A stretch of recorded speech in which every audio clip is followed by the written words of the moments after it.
My daughter-in-law told me, in front of everyone, that my ticket was one way. Then she turned her back and walked into the priority lane, leaving me standing in the middle of the airport with no return flight, no suitcase, and no dignity. That was the moment I knew I was no longer part of the family. I was a liability they were finally discharging, an item they had politely escorted to the gate before hitting delete. I still remember every small detail. The airline agent, a girl who couldn't have been older than my granddaughter, typed at her keyboard, frowned, and said, "You don't have a return ticket, ma'am." I thought it had to be a mistake. I gave a small laugh, holding out the itinerary Kristen had given me 3 days earlier. The paper trembled slightly in my hand, damp with sweat. I tried to stay calm, even as my heart began to pound. That can't be right. I'm with my family. My son booked the tickets. But deep down I knew. I was beginning to know. I turned to find them. And there they were, Jason and Kristen, about 20 paces away, standing at a coffee kiosk as if nothing was wrong. Kristen was holding a latte, smoothing her hair. Jason, wearing sunglasses, was holding our grandson, who was eating a cookie. Neither of them looked at me. Not a single glance of concern. I walked over. My legs felt as stiff as stone. I held out the itinerary, my voice catching in my throat. "Jason, the agent says I don't have a ticket home. Is there some kind of mix-up?" Jason looked at me for exactly 2 seconds, then looked away. I saw that look, the same one he'd had when he was 12 and had just broken a neighbor's window, trying to pretend he wasn't responsible. Kristen, however, was different. She turned to me and smiled. It was the smile of someone who had just taken out the trash and felt a sense of relief. "Brenda, return flights are expensive. You have your phone, right? You'll manage. You're a big girl after all." She said it so casually, as if she were telling me to choose the salad over the bread. Jason said nothing.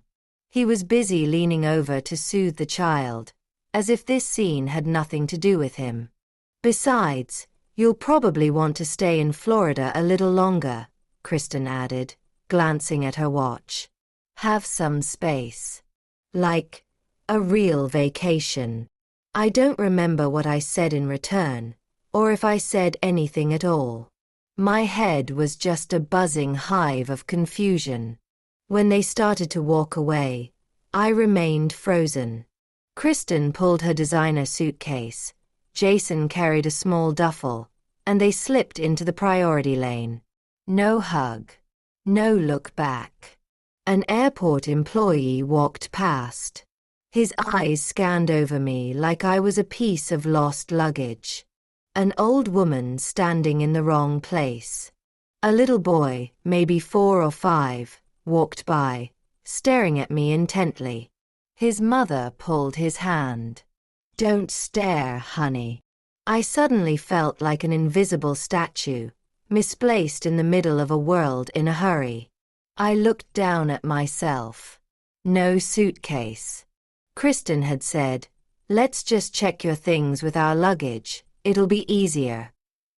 I didn't have my house key. Jason had it. All I had was the old canvas bag on my shoulder, containing my blood pressure medication, my wallet, and my phone.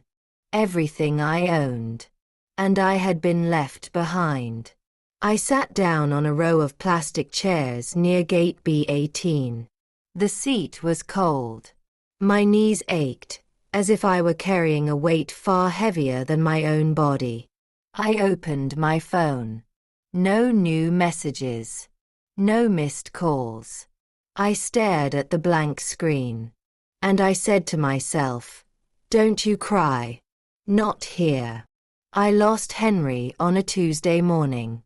The sky wasn't raining, but it was overcast in a way that makes you not want to open the curtains. He collapsed in the kitchen, still holding a ceramic mug that said, "Best dad ever." His heart stopped before the paramedics arrived. They said it was a massive embolism. Quick, painless. I don't remember anything but the sound of his coffee spoon clattering on the floor and the feeling of all the air being sucked out of the room. After the funeral, the house was unnervingly quiet. Old friends brought casseroles, and a few neighbors stopped by to check in. But by the second week, I started to realize, no one knows what to say to a widow who lives alone. And I didn't know what to do with myself. I left Henry's pillow on his side of the bed. I didn't wash it. I didn't make that side of the bed. Every night, I'd turn on the television and just leave it on, not watching, just for the sound of voices. I'd sit in his favorite armchair, the one with the old striped upholstery, trying to imagine he was still there, just sleeping soundly. 2 weeks after the funeral, Jason and Kristen came over. I heard their car pull up, and my heart gave a little jump, a strange habit you develop when someone visits after days of silence. Jason's hug was brief, perfunctory. Kristen brought a box of gluten-free cookies and set them on the kitchen counter, as if I were a patient she had to look in on during her shift. "You should get away, Mom," Jason said after a few minutes of small talk. "Florida, maybe. It's spring break. A change of scenery would do you good." "We're taking the kids to the beach," Kristen chimed in, her voice light. "We could all go together. You need a break." I remember sitting there for a few seconds, silent. The phrase, "all together," was enough to make my throat tighten. I thought, maybe they really do want me to come. Maybe I'm still a part of that circle. "I can contribute to the cost," I offered, trying not to let my eagerness show. "If you need." Kristen gave a small, polite laugh. "Only if you insist, Brenda. We're all pitching in." It was just a social courtesy, but I heard it as permission, that I could belong if I contributed. That night, after they left, I opened the wooden chest in the bedroom and dug into the third drawer, finding the small silk box where I kept the wedding band Henry had given me for our 10th anniversary. A 14-karat gold band, plain, engraved on the inside, 10 more and still you. I took it to the pawn shop at the end of the street. The owner looked at me twice before asking, "You sure about this, ma'am?" "I'm sure," I replied, though my voice was a little hoarse. I walked home with the cash, my hands feeling cold. But I told myself I was doing the right thing. I started packing. I pulled from the closet the soft pink shawl Henry used to say made me look as elegant as Jackie Kennedy. I folded it carefully, placing it next to our wedding photo and the novel I'd never finished, The Shell Seekers, which I'd bought last year and left on the shelf. I packed the old oak domino set we used to play with every Friday night. We'd always bet on who had to do the dishes. Henry usually lost, but he always tried to sneak an extra tile up his sleeve. I wrote a note to myself, "Don't forget blood pressure pills." I stuck it on the bathroom mirror. By the time I left the house, I'd forgotten to take it with me. The night before we were set to leave, I checked my phone. No messages from Jason. I called, just to ask what time they'd be picking me up. No one answered. The screen showed "delivered," but there was no reply. I sat on the edge of the bed. Henry's pillow was still there. I didn't touch it. I just looked at it. And I thought, I'm going with my family. Finally, I get to be part of the family. I sat on the cold plastic chair near gate B18 for a while before a wave of dizziness washed over me. It wasn't age. It was the terrifying silence of my situation. I no longer knew where I was going. No return ticket. No luggage. No house key. I needed to check my money.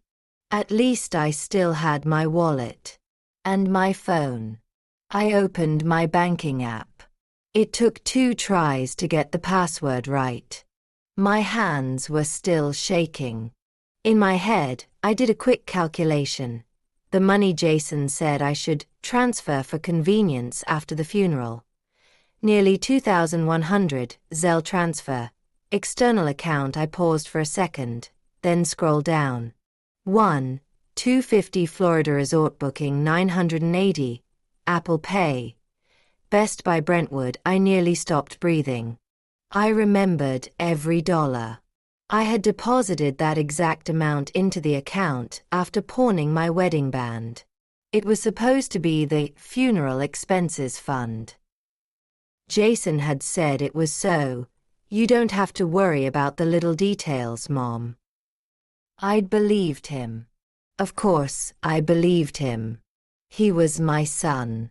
I never thought he would. I tapped on the transaction details.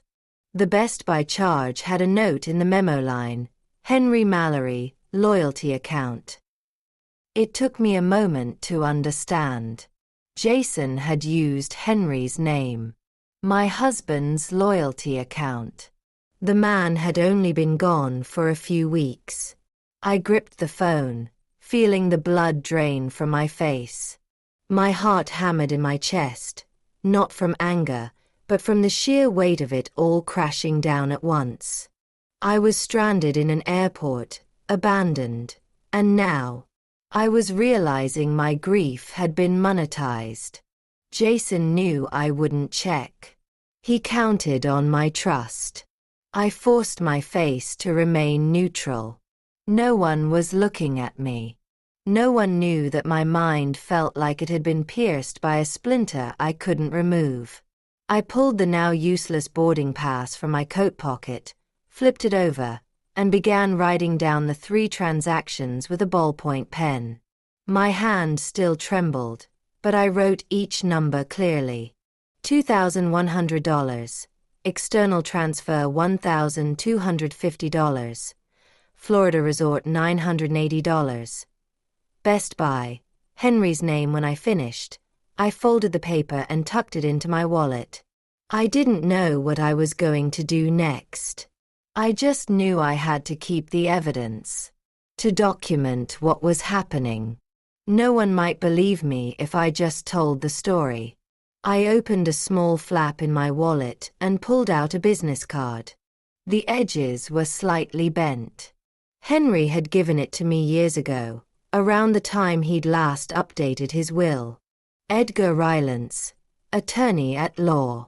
An old friend of Henry's. He had given a eulogy at the funeral saying, if Brenda ever needs anything at any time, all she has to do is call.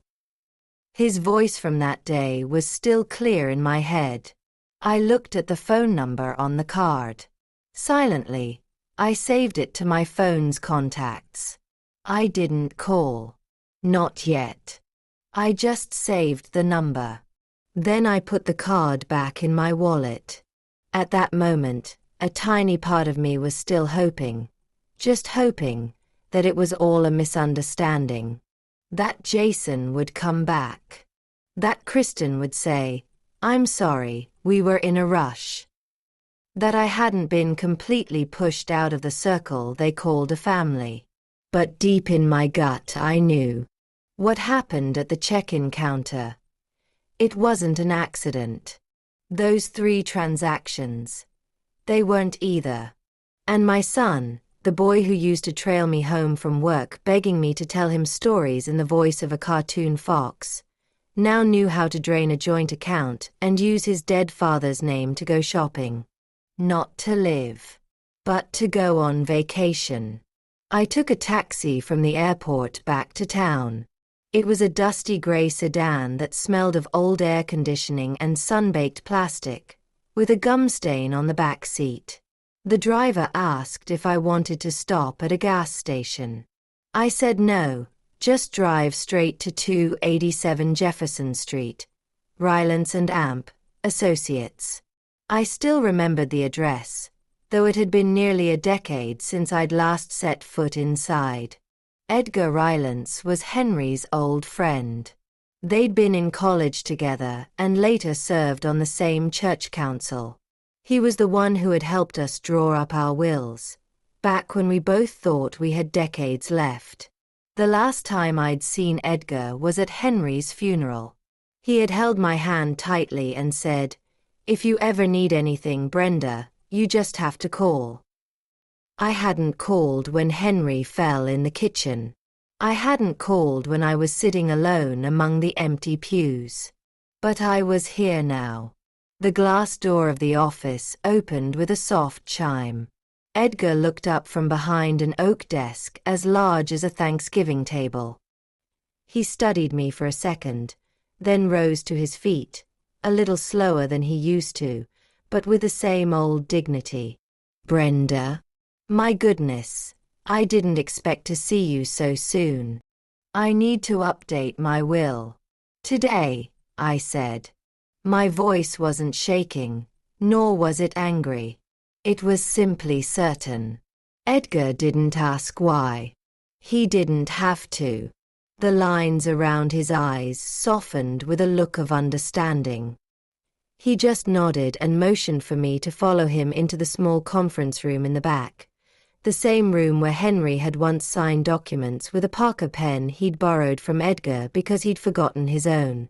I opened my bag and placed on the table the old will, 3 printed copies of the bank transactions, a brochure for Silver Anchor, a non-profit supporting abandoned elders, that I'd picked up at the community center last month. Edgar pushed his glasses up his nose and read through each document. "Jason is the sole beneficiary in the current will," he said, flipping to the section on real estate. "The house on Oak Ridge, the Green Valley investment portfolio, and the savings accounts all go to him after you." I pointed to that line. "I want it all removed." Edgar looked up. I didn't look down. "I'm not doing this out of anger," I said slowly. "I'm doing this because I'm finally seeing clearly. They are no longer the people I trust to protect what Henry and I built. And the new beneficiary, you'd like it to be?" I pushed the Silver Anchor brochure toward him. "Everything. I want them to use the money to help people like me, people who are left behind, treated like a burden." Edgar was quiet for a moment. He pulled out a fresh stack of heavy legal-grade paper and said, "Let's start from the beginning." I nodded. For the first time in weeks, I felt in control of something. I didn't need permission. I didn't need anyone's approval. We went through it, item by item. The house on Oak Ridge, transferred to the Silver Anchor organization. The joint savings account with Jason, a formal request to terminate his access, pending court validation. The investment portfolio Henry left, redirected to the organization's legal aid fund. Personal effects.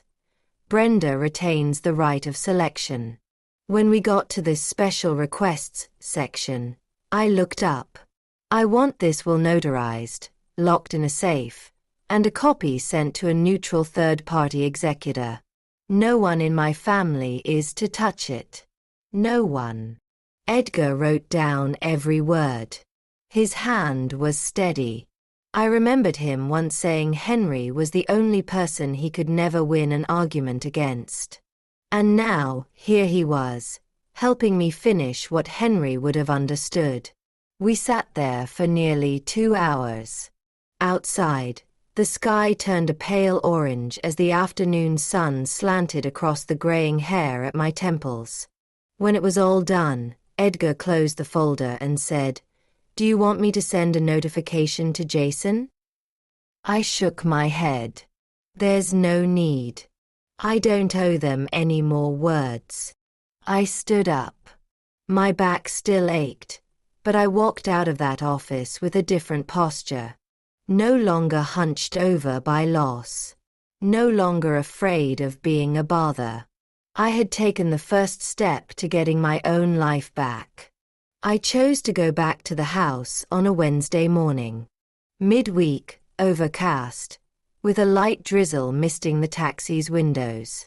I knew Jason and Kristen wouldn't be home. Jason worked in an office over 40 minutes away. Kristen taught a midday yoga class at the Lakeside Wellness Center.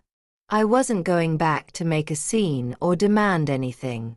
I just wanted to retrieve the things that belonged to the real part of my life. Small things, but they were what was left of the years when I was still me. The spare key was still hidden behind the cactus pot by the front door, right where Henry had put it back in 2003. I unlocked the door and stepped inside. The house was uncomfortably silent, but it smelled the same, the citrus and mint essential oil blend Kristen always used. I had tried to like it, even though it always gave me a faint headache. I went straight through the living room and into my old bedroom. On the nightstand were the same tall white candle and vase of fake flowers. But the bed had new sheets. Not the deep brown I always chose, but a white set printed with palm leaves, the kind Kristen liked to feature in the interior design photos she posted on social media. I opened the closet, took out my old canvas bag, and began packing the things I wanted to take. The old armchair where Henry used to read the paper. His old navy cap, which had hung in the closet since he retired. Our wedding photo, faded but still showing the stain from the rain on the day it was taken at the beach. A small box, hand-labeled, his letters. I paused for a moment when I saw that box. I opened it and saw Henry's handwriting in blue ink. Letters he'd written me for birthdays, holidays, or when he was away on business trips. I didn't reread them. I just packed them carefully. Before leaving, I stopped by Henry's small home office. His old laptop was still on the desk, its screen covered in a thin layer of dust. I turned it on, intending to find the original digital copy of our wedding photo to have it reprinted. Henry saved everything in a folder named Henry Personal. He named his folders the same way he chose his shirts. Simple, no fuss. I didn't find the photo, but I found something else. An email. Forwarded from Kristen to Jason. The subject line read, "Consolidation plan." After the funeral, I opened it. The message was simple. Not long. But every word was a razor blade sliding across my skin. She's grieving. This is the best time to consolidate the assets while she's still numb. We do it gently, but we don't wait. Emotion fades. Awareness comes back. I read that paragraph 3 times. They had planned it. Not because I'd done something wrong. Not because I was losing my mind. But precisely because I was grieving. They saw it as the best time to rearrange the assets. As if I were an account to be liquidated, not a person who had just lost her husband. I printed the email. The old printer whirred softly. I waited for the page to emerge, then folded it and put it in a stiff brown envelope. On the outside I wrote, "Private." I walked into the kitchen and took a piece of paper and a pen from the right-hand drawer, the one I always used for pencils and rubber bands. I wrote slowly without crossing anything out. Don't call. Don't ask. I'm exactly where I want to be. I placed the note in the middle of the kitchen table, right next to the vase of artificial flowers Kristen had bought online. I didn't want them to think I left in anger. I left because I finally understood. Before I walked out for the last time, I paused at the front door. I looked out at the backyard. The small patch of land where Henry and I used to grow summer tomatoes, where Jason used to play with our old dog, Lucky. Kristen had turned it into a Zen garden, with a small statue and solar-powered lights. I saw clearly what had always been unsaid. They had changed everything to erase me from every corner. But they hadn't counted on one thing. I was still breathing. I still had a name. And I still had a choice. I arrived at Cypress Glen on a Friday afternoon, under a soft sun. The clouds were thin, the sky bright but not glaring. The moving truck was smaller than I'd expected. I didn't have much to bring. Just a few boxes of books, the old reading chair, some photographs, and a box of Henry's letters. I hadn't taken anything else from the old house but the things my memory still knew how to touch. The receptionist held the glass door open as I walked in. "Welcome, Ms. Brenda Mallory. We've been expecting you." I couldn't remember the last time someone had called me by my proper name. Not Mom, not Jason's mother, Brenda, and not Kristen's mother-in-law. Just Brenda Mallory. My name. Mine. My apartment was at the end of the hall on the second floor. It had a window that looked out onto an orange grove. It wasn't large, but it was bright. The walls were a soft cream, and sunlight streamed through the white curtains, creating stripes on the floor like a hand-woven blanket. On the floor was the rug I'd picked from a catalogue, a seafoam green with a subtle pattern. For the first time in 40 years, I had chosen something not because it matched the house's color scheme, but simply because I liked it. Henry's old armchair had been placed exactly where I'd requested, next to the window, beside a small bookshelf. I set our wedding photo on it, then sat down. It still sank a little on the right side, the exact spot where Henry used to lean when he read the sports section. I smiled to myself. That evening, I was invited down for tea with a few residents from my floor. The tea room was cozy, with linen tablecloths and cookies that were slightly overbaked but delicious. I sat between 3 women. Darlene, a Georgia native with a lively way of speaking, who was never without a small amber-colored teapot. She told stories as if she were writing a letter to an old friend. Miriam, short white hair, wearing reading glasses. A retired teacher. When I mentioned I'd brought some unframed paintings, she immediately asked, "Acrylic or watercolor?" Viola, the quietest of the 3. Hair in a neat bun, wearing small pearl earrings. She loved growing orchids and had a small, dedicated plot in the garden that the staff helped her tend. We didn't ask each other, "Where are your children?" or "How long have you been here?" We just asked things like, "Do you take sugar in your tea?" "What color is the rug in your apartment?" And then, Miriam looked at me and smiled gently. "What did you used to do, dear?" I thought for a moment. Then I smiled back. "I used to be a mother. Now, I'm just Brenda." No one scoffed. No one said, "Don't say that." They just nodded, as if they understood. That feeling. I don't have the right words to describe it. But it was like finally putting a chair in its proper place after years of having to shove it crooked to fit in a room you didn't choose.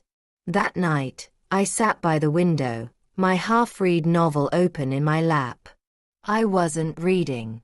I was just looking out at the gardens, where a few people were watering plants, taking pictures, and talking. No one needed me to do anything. No one expected me to wash the dishes, watch the kids, or remember to lock the gate. There was just me. And my name. And the feeling of becoming a person again, not a supporting character in someone else's life. I had thought that when Edgar sent the new will, I would feel something. A tremor in my hand, a long sigh, maybe a flash of anger like a cool autumn wind. But there was nothing. Just a sense of quiet. I was folding towels in the Cypress Glen laundry room when the phone in my pocket buzzed repeatedly. When I pulled it out, the screen flashed a name I once saved with far more affection than I felt now. Jason, son. I didn't answer. The call stopped after 3 rings, then immediately started again. 14 missed calls. In less than 4 hours. I didn't call back. Edgar had warned me the day before. We sent the updated will to Jason and Kristen this morning. Their reaction may be strong. I had just nodded. I didn't ask, "What will they think?" That question was no longer in my vocabulary. In the afternoon, while having tea with Darlene on the patio, I received an email. The sender, Kristen. The subject line, "At least let us keep the garden." I didn't open it right away. I let it sit until evening, when I was alone in my room, the warm lamplight falling on the wedding photo on my nightstand. The email began without a salutation. "No, Mom. No, Brenda. We received the letter from the lawyer. We didn't think you would actually go through with this. We know you're grieving, but this is serious." I skimmed. The arguments were repetitive. "We didn't mean any harm. Kristen just wanted you to have a longer rest. Jason thought you needed time." And then came this line, "Even if you're angry, let us keep the backyard garden.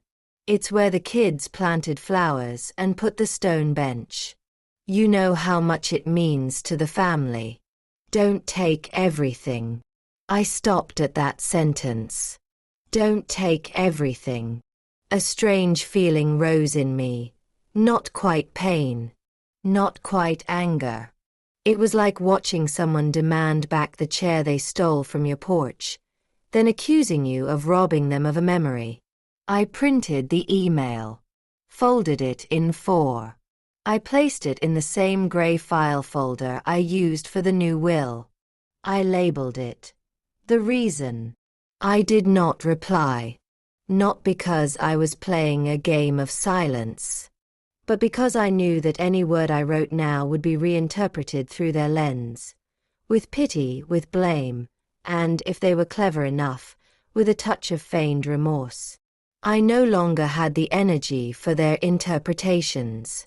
Instead, I went down to the courtyard and over to the orchid garden. Viola was trimming the stems of her orange orchids. I asked for a small pot, took it back to my room, and planted it just outside my window. I sat there sipping my tea, and for the first time, I thought of the garden at my old house not with regret, but with clarity. They could keep the stone bench. But that land was no longer mine. It no longer bore my name. My name now only existed where I chose to put it. Here. On my residency form at Cypress Glen. In my new legal file. And on the tag of the small orchid outside my window, Brenda's bloom. I was arranging flowers in the common room when my phone rang. It was Edgar.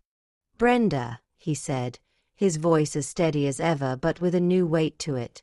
"The opposing counsel has filed a motion to contest the validity of the new will."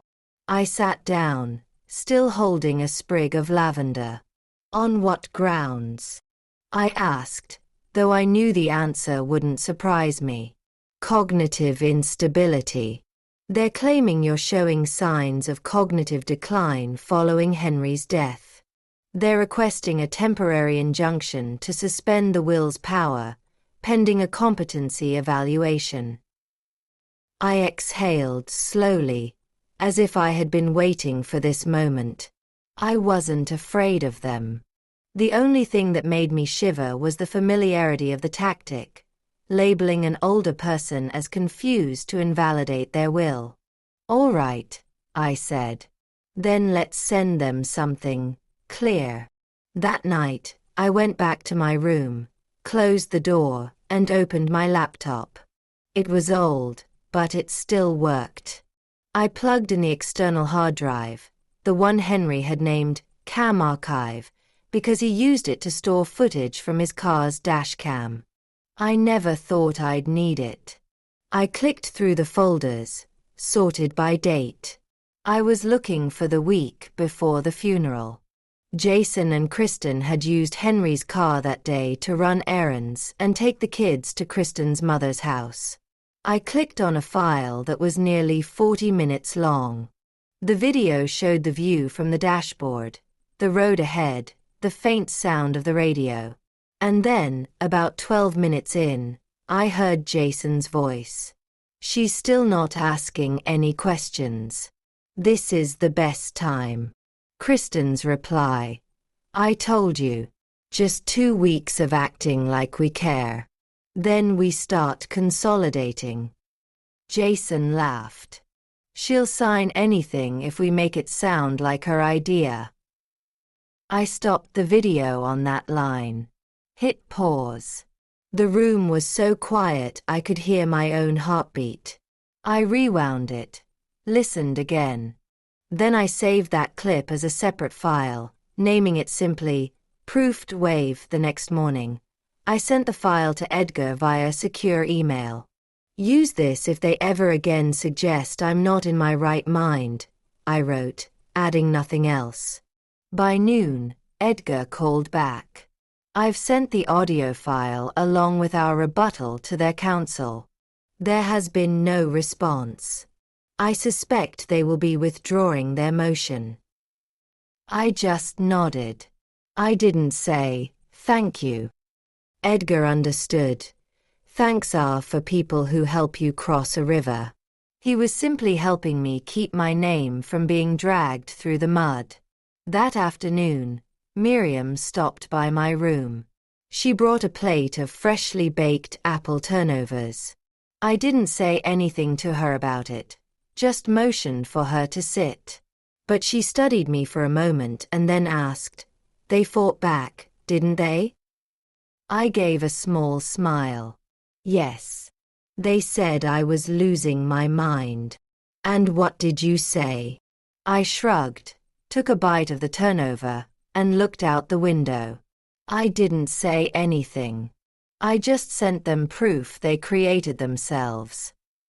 Miriam's lips curved into a wry smile.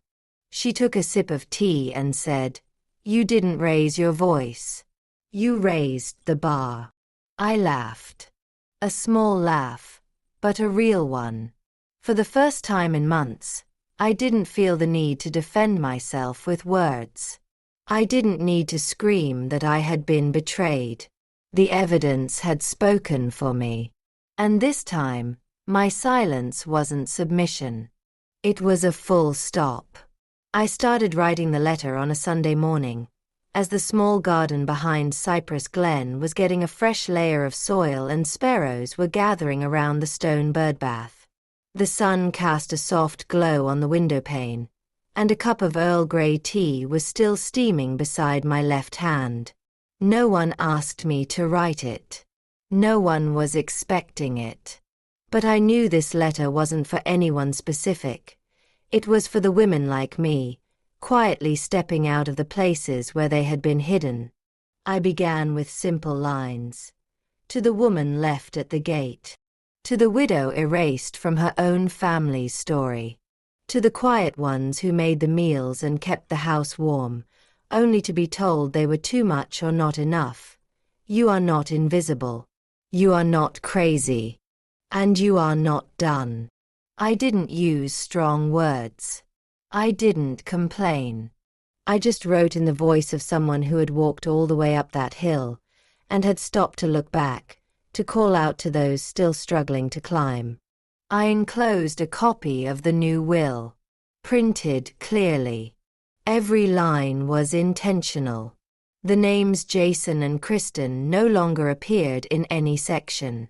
The sole beneficiary was Silver Anchor, the organization I once thought I would never need. The letter and documents were sent by certified mail.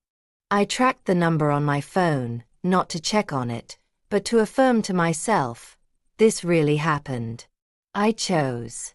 I signed. I sent it. 2 weeks later, a plaque was installed at the entrance to a new therapy garden built on the side of Cypress Glen. It wasn't large.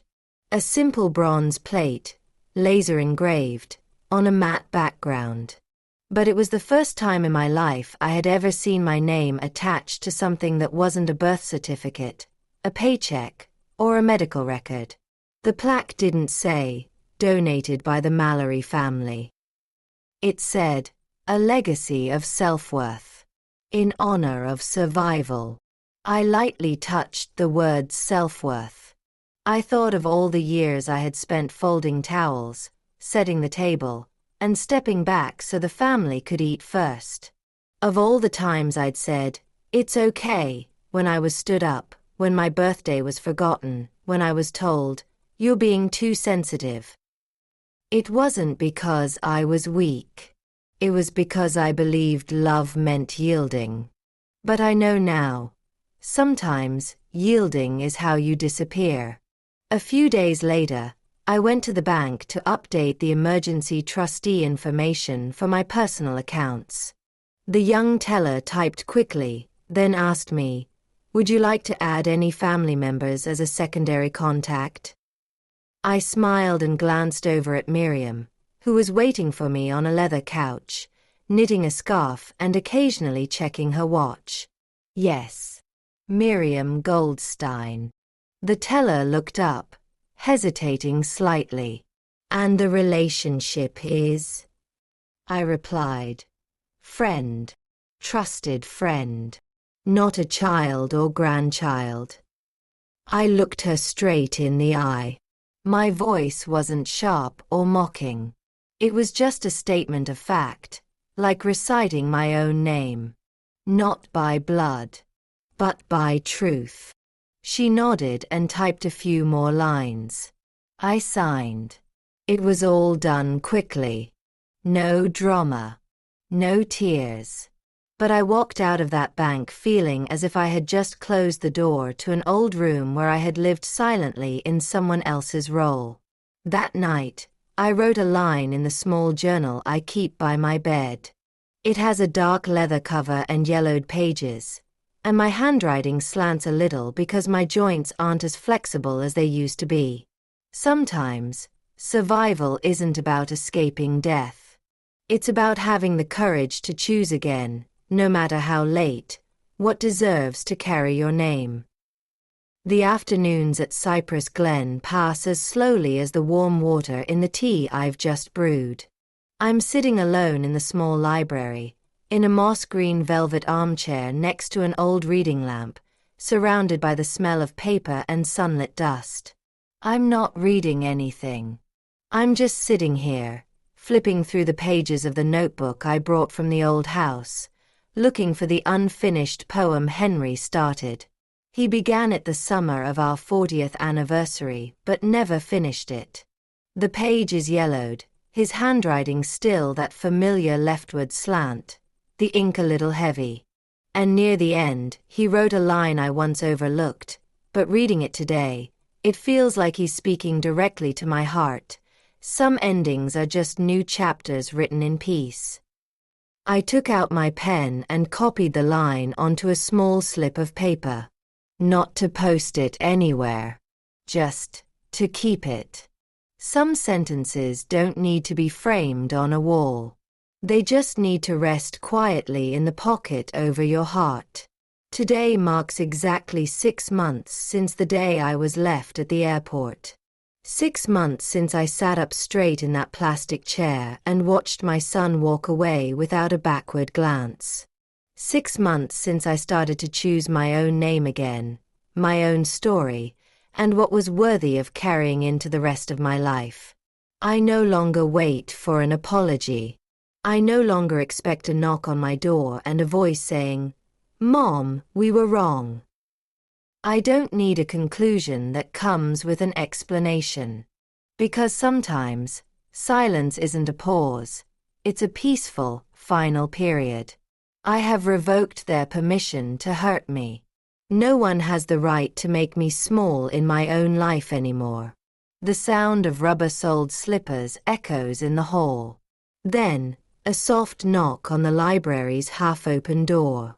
Viola's voice drifts in, even and gentle as always.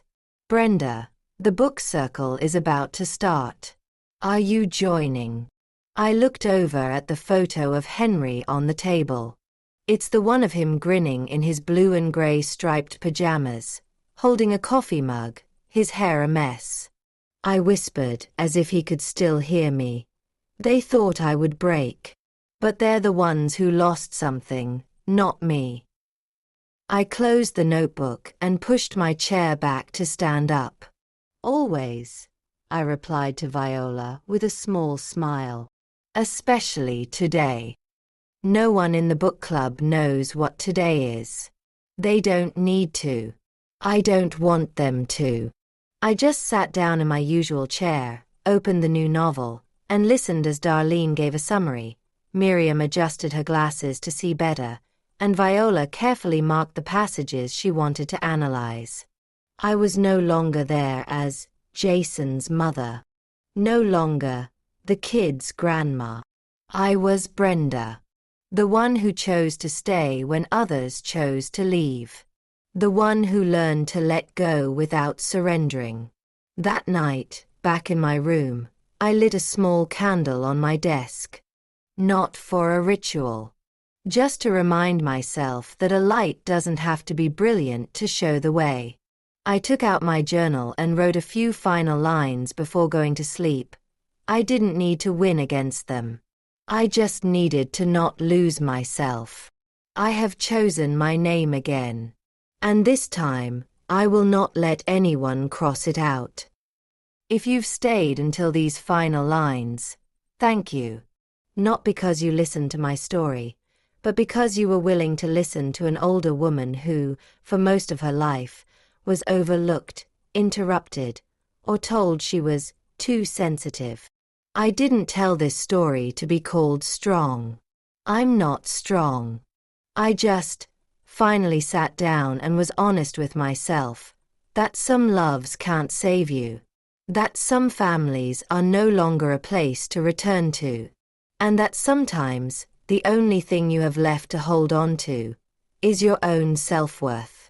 If you have ever been made to feel like a nuisance, if you have ever been told, don't make a big deal out of it, if you have ever felt that you were only accepted if you were quiet, if you sacrificed, if you gave up the part that was rightfully yours, then you're not alone. I'm writing this so you remember. You can still choose again. At any age. If you're reading this and you suddenly think of a mother, a grandmother, a woman you forgot to ask, "Are you okay today?" Don't hesitate. Send her a message. And if you are that woman, please, tell your part of the story. Even if it's just in a comment. Even if it's just one sentence. I was there too. I will be reading. We, the forgotten ones, are always reading.